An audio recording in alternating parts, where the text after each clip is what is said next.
Breaking news mga kababayan. Nahuli na si Saldico. Ito ay mula sa pahayag mismo ni Pangulong Bongbong Marcos mga kababayan. Ito babasahin ko po yung sinabi niya. Nahuli na si Saldico. He is now detained in Prague after crossing into the Czech Republic without proper documentation and is currently in the custody of Czech authorities. We are in close coordination with the Czech government to ensure that all legal processes are followed and to arrange for his return to the Philippines at the soonest possible time. We will keep the public informed as developments unfold. Yan po ay mula sa ating Pangulong Bongbong Marcos, mga kababayan. Ang dami nag-share kagad, 2,800 shares. At meron pong 3,300 comments na mga kababayan. Grabe.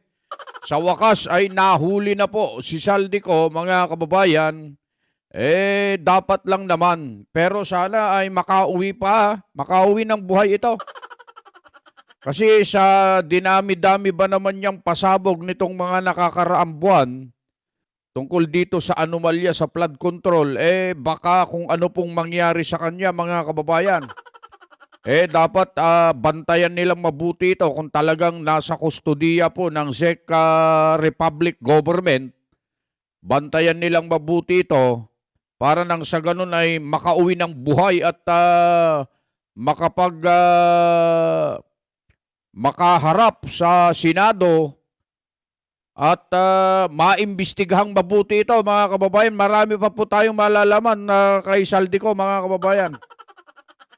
At magkakaalaman na sa mga totoong nangyari talaga kung yung mga sinabi niya noon sa kanyang video, ilang video yung ipinalabas niya, ipinahayag niya, mapatutunayan na natin ngayon kung totoo o hindi yung mga nilalaman ng kanyang mga ginawang video noon mga kababayan.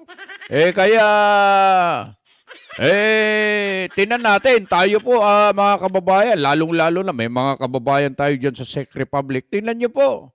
At bantayang mabuti itong si Saldico. Yan po ang star witness dito sa nangyaring anomalya sa flood control. Malaking nakawan ng mga mali-maleta sa flood control mga kababayan.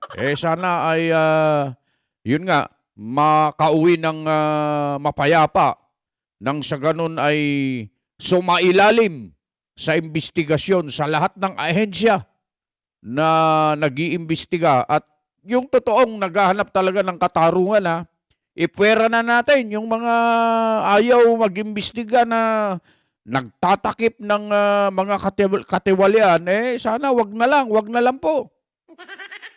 Yung mga tunay na lang na naghahanap ng katarungan, katwiran at katotohanan, siya na lang sana o sila na lang sana po ang mag-imbestiga dito kay Saldico. Beno mga kababayan, ipinarating lang namin yung breaking news na yan para nang sa ganun ay malaman ninyo ang nangyayari. At yun nga, kinumpirma yan ng Malacanang kinumpirma na po ng Pangulong Bongbong Marcos na si Saldico po ay nahuli na nga po at nasa kustodiya po ng Czech Republic government mga kababayan. Palakpakan natin si Pangulong Bongbong Marcos dyan. Beno, yan lang mga kababayan at magandang araw, gabi, umaga, anumang oras po ninyo mapapanood ang video nito.